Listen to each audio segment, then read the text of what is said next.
Bonjour mon ami, ma sœur, mon frère en Christ. Bienvenue. Bienvenue dans cet espace sacré, dans ce moment mis à part, non par hasard, mais par un rendez-vous divin. Je vous accueille, non pas simplement sur une chaîne YouTube, mais au seuil d'une rencontre transformatrice avec le berger de votre âme. Aujourd'hui, nous n'allons pas simplement écouter un message.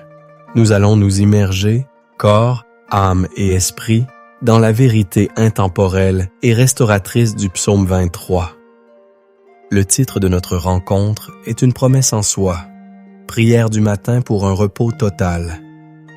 Et la clé de cette promesse se trouve dans cette phrase divine. Il vous fait reposer dans de verts pâturages. Sentez-vous le poids de ces mots? Ce n'est pas une suggestion. Ce n'est pas une option. C'est une action souveraine de Dieu. Il vous fait reposer. C'est un acte d'amour autoritaire, une intervention divine contre notre agitation, notre anxiété, notre épuisement. Ceci, cher ami, est bien plus qu'une vidéo. C'est une invitation à déposer vos fardeaux, à quitter les terres arides de vos propres efforts et à entrer dans le repos que Dieu lui-même a préparé pour vous. Je vous fais une promesse solennelle. Si vous vous donnez la permission de rester jusqu'au bout, si vous engagez votre cœur et votre esprit dans ce parcours, vous ne terminerez pas cette session comme vous l'avez commencé. L'Esprit de Dieu est ici pour opérer une restauration profonde, pour calmer la tempête intérieure et pour vous ancrer dans une paix qui dépasse toute intelligence. Alors préparez-vous. Trouvez un lieu où vous ne serez pas dérangé. Fermez la porte, mettez vos écouteurs, coupez les notifications. C'est votre moment avec le Roi des Rois. Pour sceller votre engagement dans cette démarche sacrée, je vous invite à écrire dans les commentaires dès maintenant. Amen, je suis prête. À entrer dans ton repos. Que votre âme soit le son de la clé qui ouvre la porte de votre cœur au berger. Je sais pourquoi vous êtes ici. Je le sais parce que votre âme fait écho à la mienne, et nos âmes font écho aux cris de millions d'autres. Vous êtes ici à cause de la fatigue. Pas seulement la fatigue physique qui vient d'une nuit trop courte, mais une fatigue plus profonde, plus insidieuse. Une fatigue de l'âme. C'est le poids que vous sentez sur vos épaules dès le réveil, avant même que votre pied ne touche le sol. C'est le bruit incessant du monde, des notifications, des attentes, des exigences qui résonnent dans votre esprit comme un bourdonnement constant. C'est le sentiment de courir un marathon sans ligne d'arrivée, de nager à contre-courant dans un océan d'incertitude. Analysons ensemble, avec bienveillance, la source de cette lassitude. Pour certains, elle vient du fardeau de la performance. Vous avez l'impression de devoir constamment prouver votre valeur, au travail, dans votre famille, à l'église, et même devant Dieu. Chaque jour est un nouveau test, et vous avez peur d'échouer. Cette pression auto-imposée est une terre aride qui assèche votre joie et votre énergie. Vous vous efforcez d'être le conjoint parfait, le parent parfait, l'employé parfait, le chrétien parfait, et ce fardeau est trop lourd pour des épaules humaines. Pour d'autres, l'épuisement vient de l'anxiété du lendemain. Les questions tourbillonnent dans votre esprit. Comment vais-je payer ces factures? Mon enfant trouvera-t-il sa voie? Ma santé tiendra-t-elle? Ce conflit se résoudra-t-il un jour? Vous portez le poids de 1000 demain possibles, et cette charge paralyse votre aujourd'hui. Vous essayez d'être votre propre berger, de prévoir les dangers, de trouver les pâturages, de planifier chaque pas, et c'est épuisant. Pour beaucoup, cette fatigue est enracinée dans le poids du passé. Des mots qui ont été prononcés sur vous, des échecs qui vous hantent, des blessures qui ne semblent jamais guérir. Ces souvenirs sont comme des pierres dans un sac à dos que vous portez chaque jour. Vous souriez à l'extérieur, mais à l'intérieur, vous êtes courbé sous le poids de la honte, du regret ou de l'amertume. Peut-être avez-vous grandi dans un environnement où le repos était synonyme de paresse, où l'on vous a appris que votre valeur dépendait de votre productivité. Ce script familial tourne en boucle dans votre subconscient, vous faisant sentir coupable chaque fois que vous essayez de vous arrêter. Le psalmiste connaissait ce sentiment. Il a crié « Pourquoi t'as-tu mon âme et gémis-tu au-dedans de moi? Espère en Dieu, car je le louerai encore. Il est mon salut et mon Dieu. » Psaume 42. Il reconnaissait cette conversation intérieure, ce gémissement de l'âme fatiguée.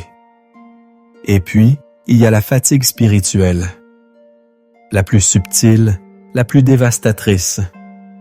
C'est quand vos prières semblent rebondir sur le plafond, quand la lecture de la Bible ressemble à une corvée, quand vous vous sentez déconnecté, distant de la source de vie. Vous allez à l'église, vous chantez les chants, mais votre cœur n'y est pas.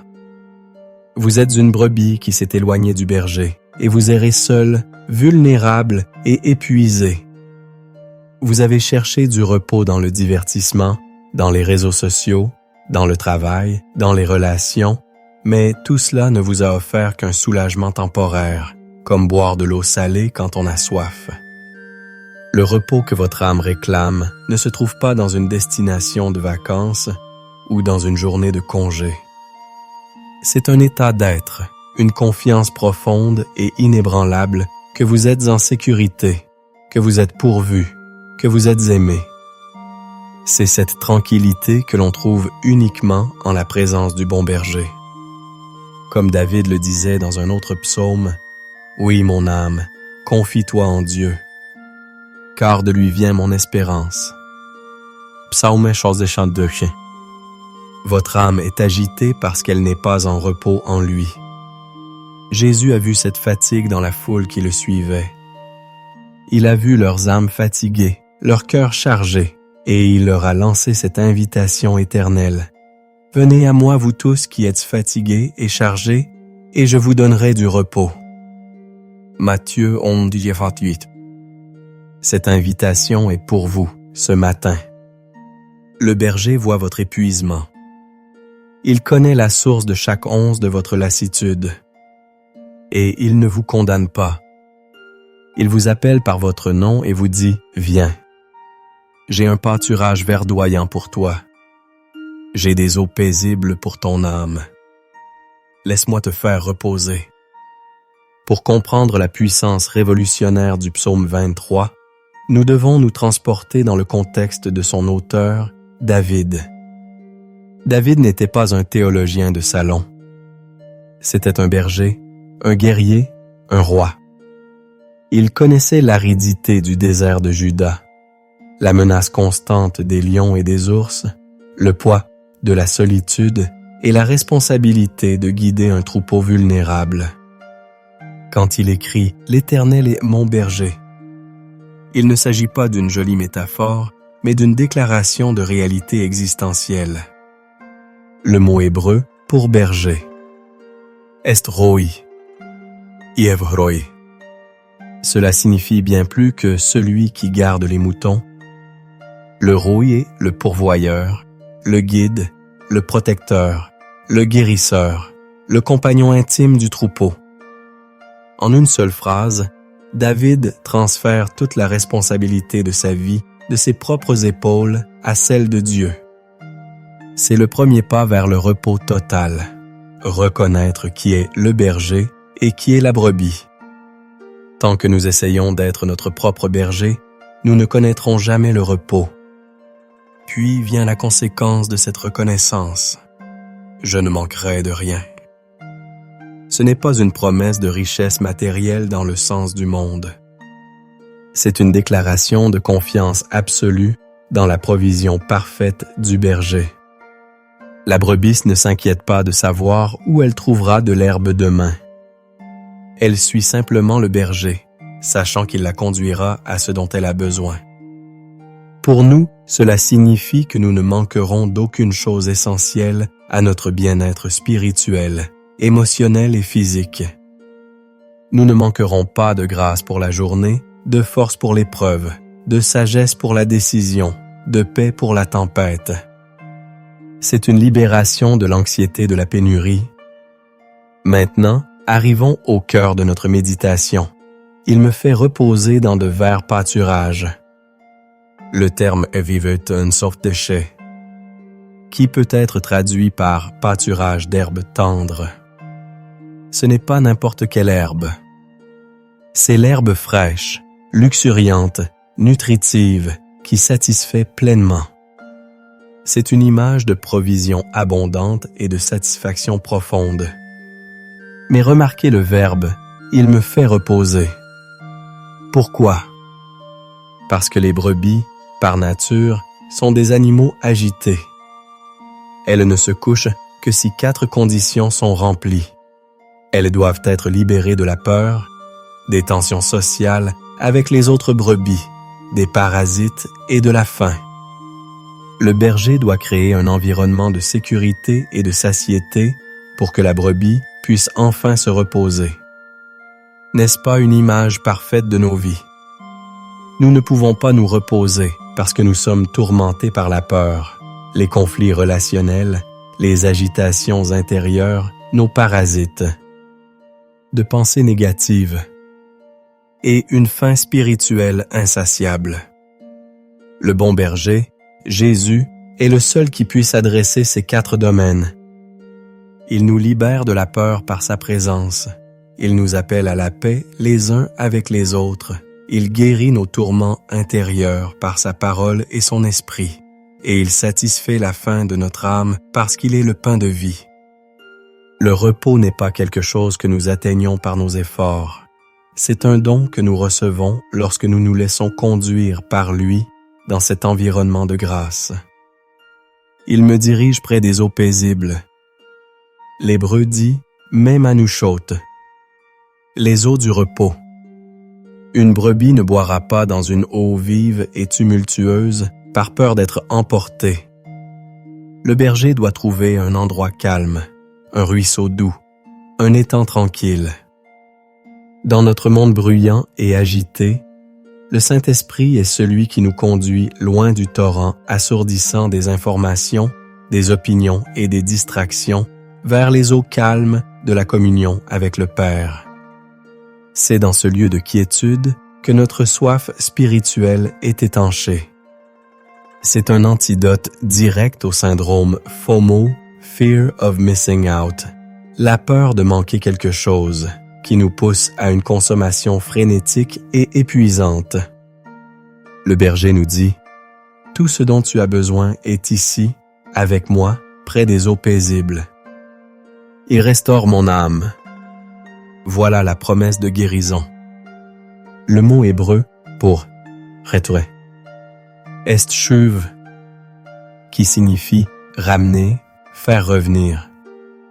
Une brebis renversée est une brebis qui, à cause de sa lourde toison, tombe sur le dos et ne peut se relever seule. Elle se débat, panique, et si le berger ne la trouve pas à temps, elle meurt. Combien de fois nous sentons-nous renversés par la vie, pris au piège par une situation, une dépression, un chagrin, incapables de nous relever par nos propres forces. Le bon berger nous cherche. Il nous trouve dans notre désarroi, nous remet doucement sur nos pieds et restaure notre âme. Pensez à Joseph, trahi par ses frères, vendu comme esclave, jeté en prison. Son âme aurait pu être consumée par l'amertume et le désespoir. Mais Dieu était son berger. Dans le silence de la prison, il a restauré son âme, le préparant pour le palais. Le repos de Dieu n'est pas l'absence de problèmes, mais la présence du restaurateur au milieu de nos problèmes. Quand je marche dans la vallée de l'ombre de la mort, je ne crains aucun mal, car tu es avec moi. David ne dit pas « si je marche » et « mais squand », Les vallées sombres sont une partie inévitable de la vie. Mais notez bien, il s'agit de l'ombre de la mort. L'ombre d'un chien ne peut pas mordre. L'ombre d'une épée ne peut pas couper. Pour le croyant, la mort a perdu son aiguillon. Jésus a traversé la vallée de la mort elle-même pour que nous n'ayons à en traverser que l'ombre. Et même là, nous ne sommes pas seuls. Ta houlette et ton bâton me rassurent. La houlette, le gourdin, était une arme pour combattre les prédateurs. Le bâton, la crosse, était un instrument pour guider les brebis, les retirer d'un fossé, les examiner. Ces deux outils représentent la double nature de la protection de Dieu. Il combat nos ennemis et il nous guide avec tendresse. Pensez à Moïse devant la mer Rouge. Le peuple était dans une vallée de mort, l'armée de Pharaon derrière, la mer infranchissable devant. Mais le berger d'Israël était là. Sa houlette a fendu les eaux et son bâton, la colonne de nuée et de feu, les a guidés en toute sécurité. Tu dressais devant moi une table en face de mes adversaires. C'est l'une des images les plus puissantes de toute la Bible. Le repos de Dieu n'est pas une retraite du champ de bataille, mais un banquet au milieu de celui-ci. Une table shulchan, en hébreu, dans l'Ancien Orient, était un symbole d'alliance, d'honneur et de communion. Alors que vos ennemis, la peur, le doute, la maladie, l'opposition, vous regardent impuissants, Dieu vous honore publiquement. Il vous invite à sa table, à vous nourrir de sa présence, de sa parole, de sa provision. C'est une déclaration de victoire. L'ennemi pensait vous détruire, mais Dieu vous utilise pour lui montrer sa gloire. Pensez au roi Ézéchias, assiégé par l'armée assyrienne. L'ennemi se moquait de lui, le menaçait. Ézéchias a étalé la lettre de menace devant l'Éternel. Et cette nuit-là, Dieu a dressé une table de délivrance spectaculaire pour Juda, en face de leurs adversaires anéantis. Tu enduiles ma tête et ma coupe déborde. L'huile était utilisée pour guérir les blessures des blessures des brebis et repousser les insectes qui les tourmentaient. Spirituellement, c'est l'onction du Saint-Esprit qui guérit nos blessures intérieures et nous protège des pensées parasites qui cherchent à nous tourmenter. Et la coupe qui déborde, ce n'est plus seulement ne manquer de rien, c'est l'abondance. La vie en abondance que Jésus est venu nous donner. Ce n'est pas seulement assez, c'est plus qu'assez. Assez de joie, assez de paix, assez de grâce pour nous et pour en partager avec les autres. Enfin, la certitude éternelle. Oui, le bonheur et la grâce m'accompagneront tous les jours de ma vie et j'habiterai dans la maison de l'Éternel jusqu'à la fin de mes jours. Le mot traduit par « accompagneront » en hébreu est un verbe d'action forte, radaf, qui signifie poursuivre. La bonté tov et l'amour fidèle chesed. De Dieu ne nous suivent pas passivement. Ils nous poursuivent, nous traquent, comme deux anges gardiens infatigables. Même quand nous nous égarons, la grâce de Dieu nous poursuit pour nous ramener. Et la destination finale n'est pas incertaine. C'est la maison du Père. Ce repos que nous expérimentons aujourd'hui n'est qu'un avant-goût du repos éternel et parfait qui nous attend en sa présence. Cette perspective éternelle relativise nos fatigues passagères et ancre notre âme dans une espérance inébranlable. Maintenant, après avoir nourri notre intelligence de ces vérités, il est temps de laisser notre cœur s'engager. Changeons de posture.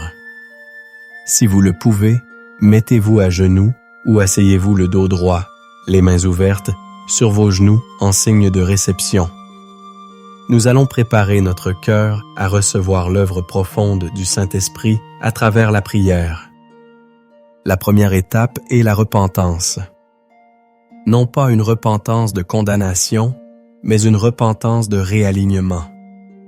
Repentons-nous d'avoir essayé d'être notre propre berger, d'avoir porté des fardeaux que Dieu ne nous a jamais demandé de porter, d'avoir cherché le repos dans des sources vides. Confessons notre agitation, notre anxiété, notre contrôle. La Bible dit « Confessez donc vos péchés les uns aux autres et priez les uns pour les autres, afin que vous soyez guéris. » Jacques 5:16. Et la promesse est certaine. Si nous confessons nos péchés, il est fidèle et juste pour nous les pardonner et pour nous purifier de toute iniquité. On Jan Oana. La deuxième étape est le pardon. Vous ne pouvez pas entrer dans le repos de Dieu avec un cœur rempli d'amertume. Y a-t-il quelqu'un que vous devez pardonner? Peut-être vous-même. Le manque de pardon est une ancre lourde qui vous maintient dans les eaux troubles du passé. Jésus a dit, « Si vous pardonnez aux hommes leurs offenses, votre Père céleste vous pardonnera aussi. » Matthieu 6:15. Prenez une décision maintenant devant Dieu de relâcher ces personnes, de les remettre à sa justice et de libérer votre propre âme. La troisième étape est la reddition. Dites simplement au Seigneur, « Père, je ne peux plus. Je te remets tout. Mes soucis, mes peurs, mes projets. Mon avenir. Je dépose le sceptre de ma vie à tes pieds. Sois mon berger. Conduis-moi. Je te suivrai. » C'est dans cette reddition totale que commence le repos véritable. Votre cœur est maintenant prêt. Le sol a été labouré. Il est prêt à recevoir la semence de la parole de Dieu et la pluie de son esprit. Entrons maintenant ensemble dans le sanctuaire de la prière. Prions ensemble.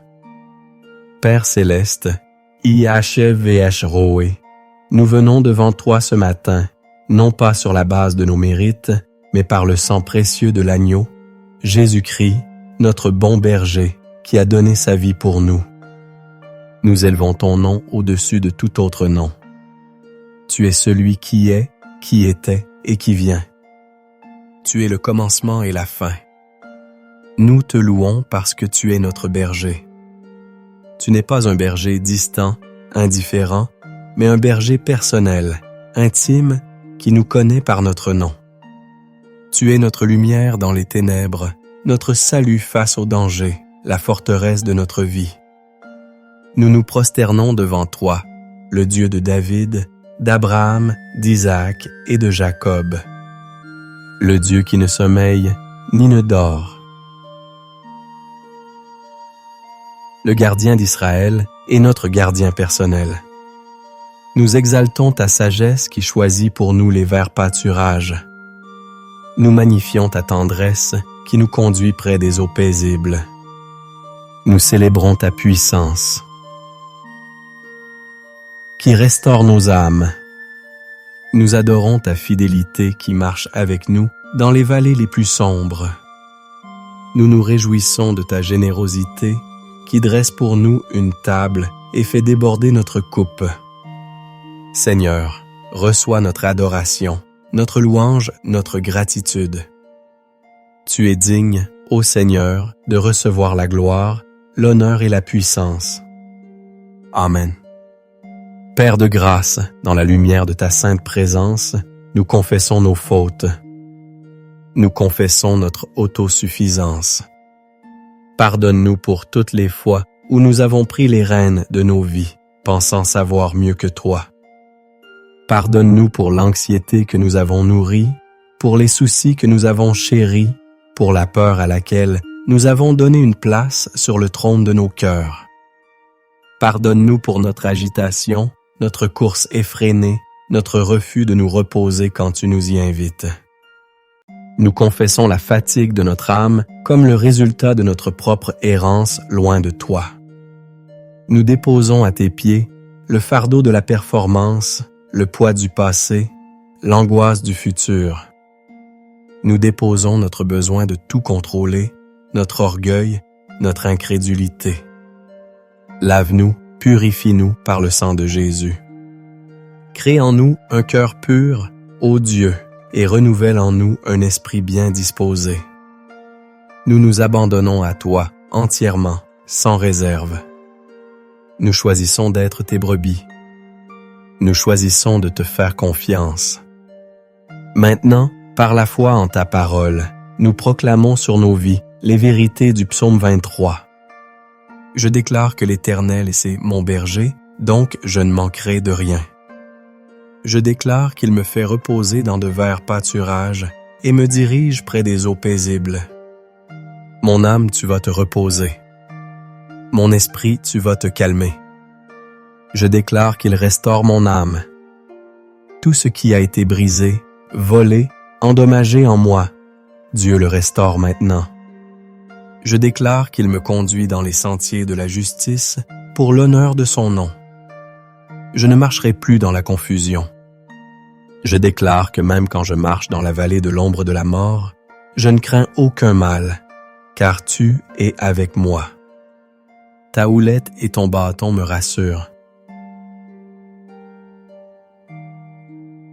Je suis protégé. Je suis guidé. Je suis en sécurité. Je déclare que tu dresses devant moi une table en face de mes adversaires. Je reçois ton honneur, ta provision et ta victoire au milieu de mes combats. Je déclare que tu oins d'huile ma tête et que ma coupe déborde. Je suis oint pour cette journée.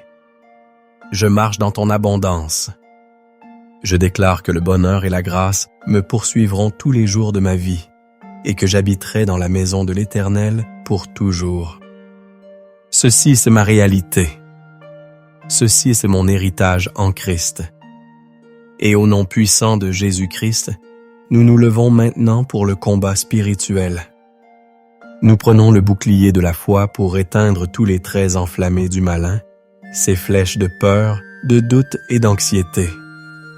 Nous déclarons que toute arme forgée contre nous sera sans effet. Au nom de Jésus, nous renversons les forteresses de pensée qui nous maintiennent dans l'épuisement et l'agitation. Nous démolissons la forteresse de l'inquiétude, la forteresse de l'infériorité, la forteresse du « je dois tout faire tout seul ». Nous amenons toute pensée captive à l'obéissance de Christ. Nous annulons tout pacte intérieur que nous avons fait avec la peur, avec la performance ou avec le désespoir. Nous brisons les chaînes des scripts familiaux de surmenage et d'anxiété. Nous déclarons que nous ne sommes plus esclaves de la peur, mais que nous avons reçu un esprit d'adoption par lequel nous crions « Abba, Père ». L'ennemi n'a plus de place, plus de pouvoir, plus de droit sur notre repos. Notre repos est scellé dans le sang de Jésus. Et maintenant, Père, nous te demandons de nous remplir. Ayant été vidés de notre péché, de nos fardeaux et des mensonges de l'ennemi, nous prions pour une nouvelle effusion de ton Saint-Esprit. Saint-Esprit, viens et remplis chaque recoin de notre être. Là où il y avait de l'anxiété, déverse ta paix qui surpasse toute intelligence. Là où il y avait de la fatigue, libère ta force surnaturelle. Là où il y avait de la confusion, apporte ta clarté et ta sagesse. Remplis notre esprit de pensées de vie, de paix et d'espérance. Remplis notre cœur de l'amour du Père. Rétablis en nous la joie de ton salut. Fais de nous un vase qui déborde de ta présence, non seulement pour nous-mêmes, mais pour tous ceux que nous rencontrerons aujourd'hui. Nous recevons maintenant par la foi ton repos total. Un repos pour notre esprit, un repos pour notre âme et un repos pour notre corps. Au nom de Jésus. Maintenant, pendant un court instant, restez dans le silence. Ne dites rien. Ne demandez rien. Simplement, soyez. Soyez en sa présence. Inspirez profondément sa paix et expirez votre dernier fardeau. Inspirez son amour. Expirez votre peur. Le berger est là. Il est avec vous. Écoutez. Quelle parole, quelle image, quelle assurance le bon berger dépose-t-il dans votre cœur en cet instant précis? Ne rationalisez pas. Recevez simplement. Le silence n'est pas vide. Il est rempli de sa présence. Dieu parle à votre cœur. Écoutez-le. Et maintenant, recevez cette parole prophétique que je libère sur votre vie sur la base de l'autorité de la parole de Dieu. Sur votre vie spirituelle, je déclare que vous entendez la voix du bon berger et que vous ne suivrez pas la voix de l'étranger. J'appelle votre esprit à s'aligner parfaitement avec le Saint-Esprit. Votre communion avec Dieu devient la priorité et la joie de votre vie. Comme il est écrit dans Jean 10, 27, « Mes brebis entendent ma voix, je les connais et elles me suivent. » Sur votre santé physique, je déclare que le repos de Dieu pénètre chaque cellule de votre corps. Que toute maladie, toute douleur, toute fatigue chronique causée par le stress et l'anxiété soit maintenant soumise à la puissance de guérison de Jésus. Par ses meurtrissures, vous êtes guéris. Comme il est écrit dans Ésaïe 53, 5, « C'est par ses meurtrissures que nous sommes couvrés. » Sur vos finances, je déclare la fin du cycle de l'inquiétude et du manque. Je déclare que le Seigneur était votre pourvoyeur. Il ouvre pour vous les écluses des cieux. Il vous donne la sagesse de gérer ce qu'il vous confie et il réprimande le dévoreur pour vous. Comme il est écrit dans Deutéronome 28, 12, « L'Éternel t'ouvrira son bon trésor, le ciel, pour envoyer à ton pays la pluie en son temps et pour bénir tout le travail de tes mains. » Sur votre famille, je déclare que votre maison devient un havre de paix, un lieu de repos. Je brise l'esprit de conflit, de tension et d'agitation. Que la paix de Christ règne dans vos relations. Vos enfants sont instruits par l'Éternel et leur paix est grande. Comme il est écrit dans Ésaïe 54, 13, « Tous tes fils seront disciples de l'Éternel, et grande sera la prospérité de tes fils. » Sur votre destinée et votre appel, je déclare que vous cessez de vous efforcer et que vous entrez dans les œuvres que Dieu a préparées d'avance pour vous. Le repos de Dieu vous donne la clarté pour votre mission et la force pour l'accomplir sans vous épuiser. Vous êtes son ouvrage. Comme il est écrit dans Éphésiens 2.10, « Car nous sommes son ouvrage, ayant été créés en Jésus-Christ pour de bonnes œuvres, que Dieu a préparées d'avance afin que nous les pratiquions. » Sur votre protection quotidienne, je déclare que vous êtes gardés de tout mal. L'Éternel garde votre départ et votre heure d'arrivée, dès maintenant et à jamais. Aucun piège de l'ennemi ne prévaudra contre vous. Vous demeurez sous l'abri du Très-Haut. Comme il est écrit dans le psaume 121:8, « L'Éternel gardera ton départ et ton arrivée, dès maintenant et à jamais. » Sur votre joie et votre paix, je déclare que votre âme est ancrée dans l'espérance.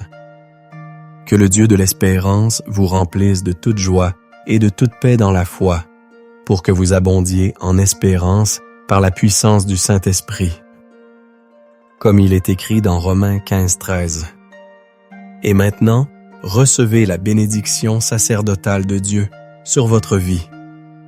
Que l'Éternel vous bénisse et qu'il vous garde.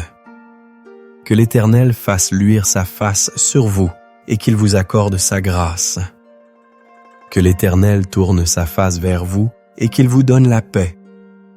Au nom du Père, du Fils et du Saint-Esprit. Amen. Reprenez doucement conscience de la pièce où vous vous trouvez. Sentez la paix qui vous enveloppe. Ce n'est pas une émotion passagère, c'est la présence même du Prince de la paix. Le repos que vous avez goûté aujourd'hui n'est pas une destination que vous avez atteinte. C'est une personne que vous avez rencontrée.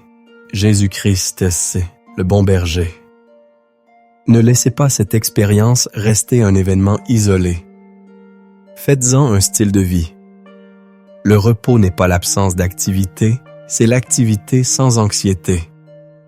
C'est travailler, aimer, servir, à partir d'un lieu de plénitude et de confiance, et non d'un lieu de manque et de peur. Je vous lance un défi d'amour.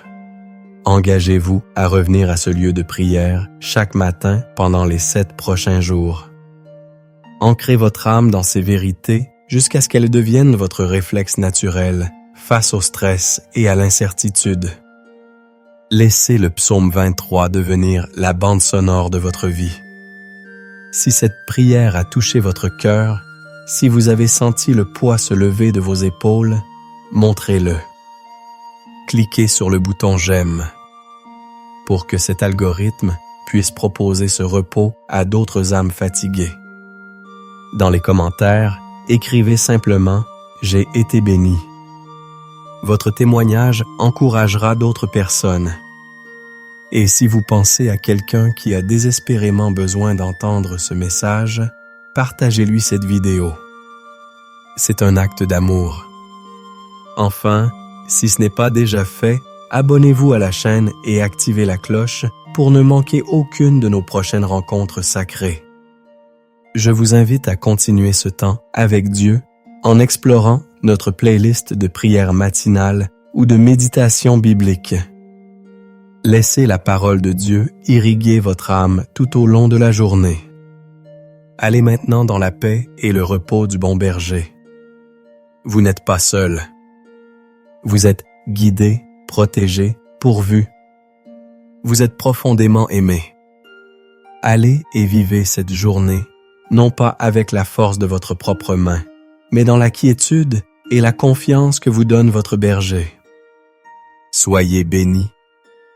Amen.